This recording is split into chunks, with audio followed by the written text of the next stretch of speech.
Bonjour et bienvenue dans ces nouveaux Agora Live consacrés à la mobilité. Nous allons interviewer Fabien Noël, qui est directeur des ventes corporate Jaguar et Land Rover.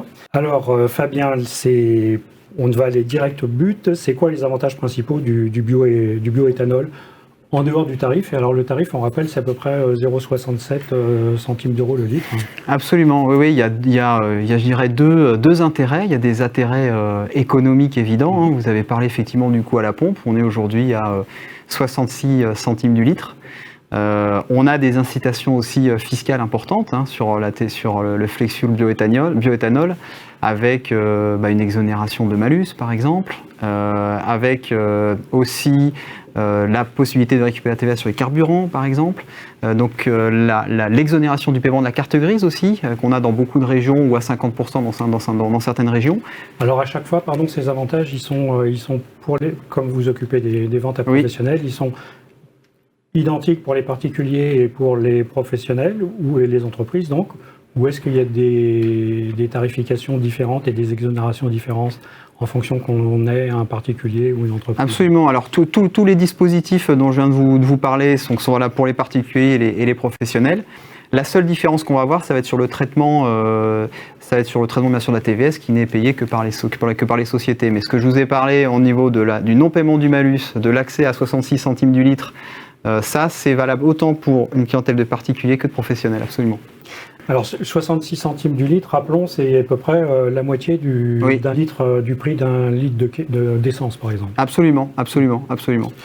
Alors il y a des avantages fiscaux, des avantages en termes de tarifs, mais aussi des avantages en termes d'environnement, de rejet de CO2 et de particules. Vous pouvez nous en dire plus? Oui, c'est ce que je présentais tout à l'heure. Il y a un intérêt économique évident, mais d'où dans la proposition que l'on fait, il y a aussi un intérêt, je dirais, sociétal et écologique. On sait que la carburation bioéthanol flex fuel permet justement une réduction des gaz à effet de serre, une émission de particules. Donc ça, c'est des choses qui sont extrêmement importantes pour nous aussi. Et lorsqu'on valorise ça auprès de nos clients, on insiste sur cette particularité. Ce qui est important aussi, et c'est toute la déclinaison commercial marketing qu'on a pu faire, c'est qu'on est sur une production donc bioéthanol qui est faite 95% en France.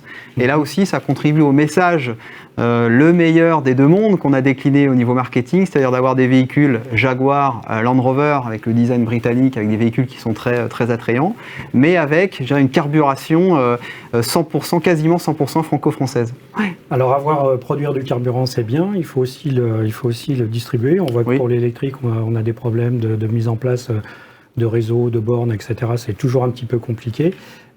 Sur le bioéthanol, on trouve dans toutes les stations, quasiment toutes les stations, partout en France, on peut faire son plein. Alors c'est quand on a pris la décision de proposer sur donc des modèles importants pour nous, Evoque, Discovery Sport et Jaguar E-Pace, on avait bien sûr analysé la disponibilité des stations proposant le 85.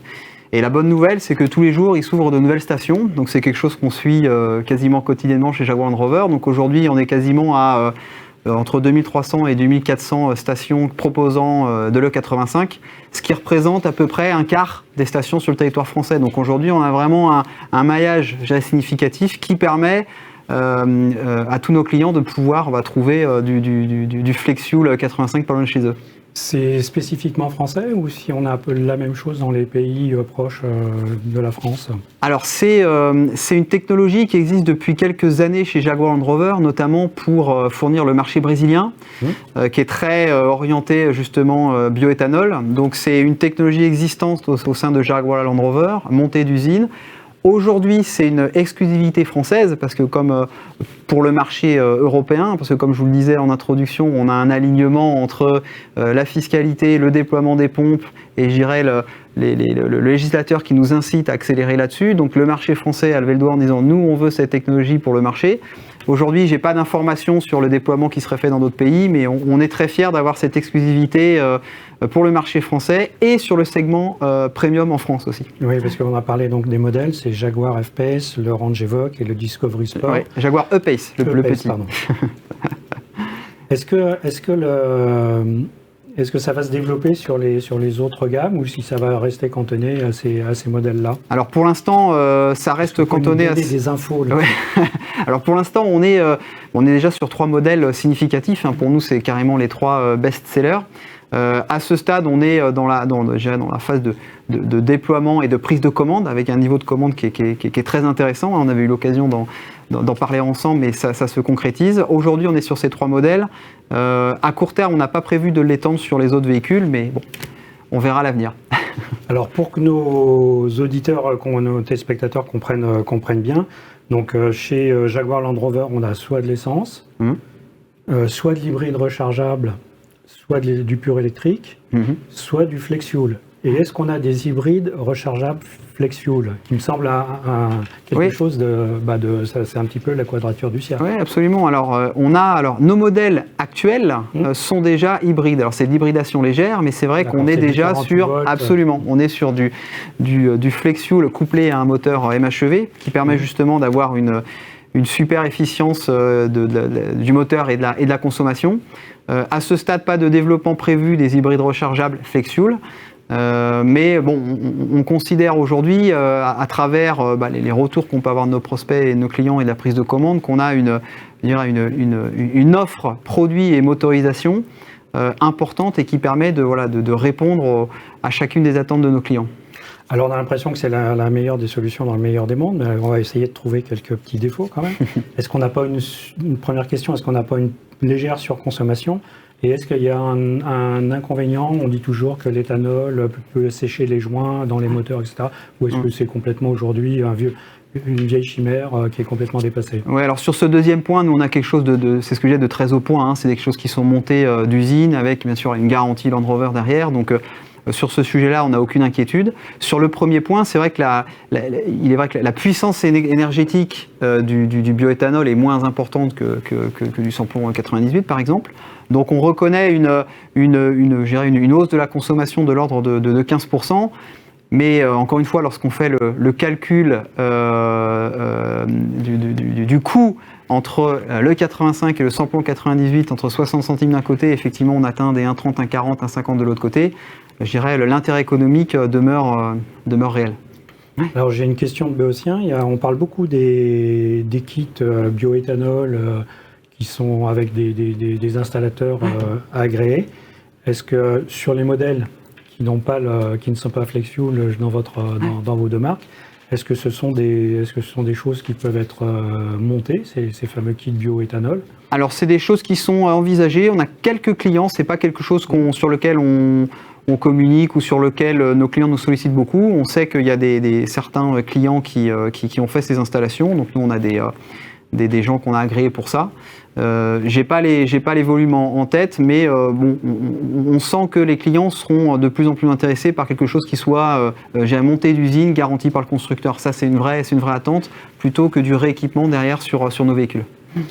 Alors on va passer maintenant, parce qu'il nous reste quelques minutes, aux résultats. Oui. Donc dire juste un mot sur les résultats monde sur 2020 de Jaguar Land Rover, un chiffre sur 2000 pour la France. Et puis après, on finira par les chiffres sur le premier trimestre 2021 en France, si vous voulez bien. Oui, alors 2020, année compliquée. Donc pour vous donner un ordre de grandeur, au niveau du monde, Jaguar Land Rover a distribué environ 430 000 véhicules dans le monde. Sur le marché français, c'est environ 8 000 véhicules. Donc je dirais la contraction observée du marché sur 2020, on l'a également subi aussi. L'excellente nouvelle pour nous, c'est au niveau de la prise de commande, notamment sur toutes les phases post-confinement et surtout depuis le premier trimestre, où on note une prise de commande presque record pour nos 2 marques. Alors ça s'explique par plusieurs choses. On a le produit. Alors on a d'abord des véhicules qui plaisent beaucoup, qui ont été récemment reliftés, comme on dit, dans notre secteur. Donc ça, c'est la première chose. La deuxième chose, c'est qu'on a des motorisations aussi qui sont de plus en plus appréciées et qui correspondent aux attentes de la clientèle professionnelle. Plug-in hybride rechargeable, par exemple, et flex fuel sur, par exemple, clientèle profession libérale et particulier. Et donc ces 2 éléments, avec un marché du professionnel très soutenu, sur lequel on a de plus en plus de grippe, nous permettent de délivrer depuis plusieurs mois un niveau solide de prise de commande, et maintenant qu'on s'emploie à livrer. Alors vous avez un nouveau véhicule qui était très attendu, qui a un succès fou, qui était le fameux Land Rover le Defender. Defender, oui. Qui existait en châssis court et long. Et donc, il y a enfin un nouveau qui est sorti. Oui. Comment il est perçu? Le nouveau, bon, là, il plaît beaucoup. Et encore la semaine dernière, on a reçu le prix du plus beau design véhicule de l'année, niveau mondial. Donc, Pour un 4x4 traditionnel. Pour un 4x4 traditionnel. Donc, ouais. Non, c'est un véhicule qui plaît beaucoup. Là aussi, on a un niveau de prise d'ordre et de commande absolument incroyable. L'excellente nouvelle aussi pour nous, c'est qu'on a la possibilité de le proposer en hybride rechargeable sur le châssis long, donc sur le 110. Et donc aujourd'hui, on a un rythme de commande là aussi qu'on s'emploie à livrer, mais clairement aujourd'hui, on a plus de demandes que ce qu'on est en capacité de livrer. Donc un vrai succès. Et on arrive à concilier, je dirais, à garder nos anciens clients fans de Defender qui ont renouvelé, mais on a aussi capté une nouvelle clientèle un peu plus urbaine et qu'on captera encore plus avec l'arrivée du Defender en 90, donc en châssis plus court, sur lequel on fonde de grandes ambitions commerciales. Donc ça se passe très bien pour le Defender. Ok, Fabien Noël, je vous remercie. On se retrouvera pour un autre épisode, c'est-à-dire un webinaire un petit peu plus long le 17 mai. En tout cas, merci pour cette keynote. Donc je rappelle que vous êtes directeur des ventes corporate Jaguar Land Rover France. Merci Fabien. Merci Yves.